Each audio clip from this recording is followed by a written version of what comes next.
สัปดาห์ที่แล้วทีมงานคิดทันไอทีได้นำเสนอถึงเคล็ดลับการค้นหาพรสวรรค์ของลูกในตอนที่1กันไปแล้วในสัปดาห์นี้ยังคงมีเคล็ดลับการค้นหาพรสวรรค์ของลูกตอนที่2มาฝากคุณผู้ชมกันอีกเช่นเคย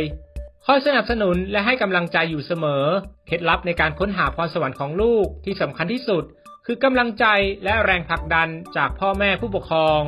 ความตั้งใจที่จะสนับสนุนลูกอย่างเต็มที่จะเป็นพลังที่ยิ่งใหญ่ในการสร้างแรงบันดาลใจให้กับลูกๆที่จะกล้าก้าวออกไปข้างหน้าและค้นหาตัวตนค้นหาสิ่งที่ชอบหรือพรสวรรค์ของตนเอง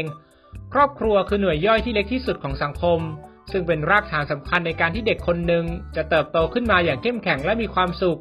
ควรเปิดโอกาสให้เด็กๆได้เลือกสิ่งที่เขาอยากจะทำอย่างเต็มที่โดยที่คอยเฝ้าดูอยู่เคียงข้างให้เขารู้สึกอุ่นใจเมื่อต้องการหันกลับมาขอความช่วยเหลือผิดพลาดก็แค่เรียนรู้จากความล้มเหลวสอนลูกให้อย่ากลัวที่จะล้มเหลวอย่ากลัวความผิดพลาดแล้วเก็บความผิดพลาดนั้นมาเรียนรู้เป็นประสบการณ์เพราะชีวิตของคนเรานั้นย่อมต้องเจออุปสรรคและปัญหาอยู่ตลอดเวลาการปรับตัวและอยู่ร่วมกับสิ่งเหล่านี้จึงเป็นทักษะที่สำคัญซึ่งเด็กๆควรเรียนรู้ไว้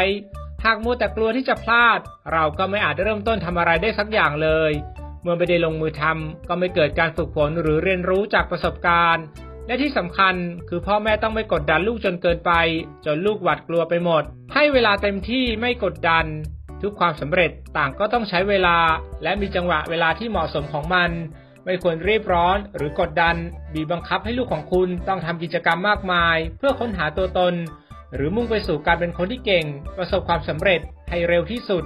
โดยหลงลืมที่จะมองความต้องการหรือความสุขของลูกอาจทำให้เด็กๆเกิดความเครียดท้อหรือกลายเป็นปมในใจของเด็กได้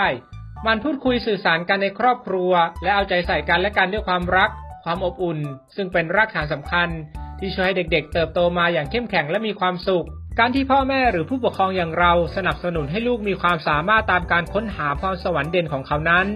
นอกจากจะส่งผลดีต่อสุขภาพจิตเด็กในปัจจุบันแล้วยังส่งผลดีอย่างมากต่อการเห็นคุณค่าตนเองของลูกรักเมื่อเขาเข้าสู่วัยรุ่นและถ้าเรายังคงสนับสนุนเขาต่อไปอย่างสม่ำเสมอเด็กๆก็สามารถเติบโตขึ้นมาเป็นผู้ใหญ่ที่มีความสุขและมีความแข็งแกร่งในการใช้ชีวิตต่อไปได้อย่างมีความสุขอีกด้วยและทั้งหมดนี้คือเคล็ดลับในการค้นหาพรสวรรค์ของลูกที่คุณพ่อคุณแม่ทุกครอบครัวสามารถลองนำไปปรับใช้กันตามความเหมาะสมได้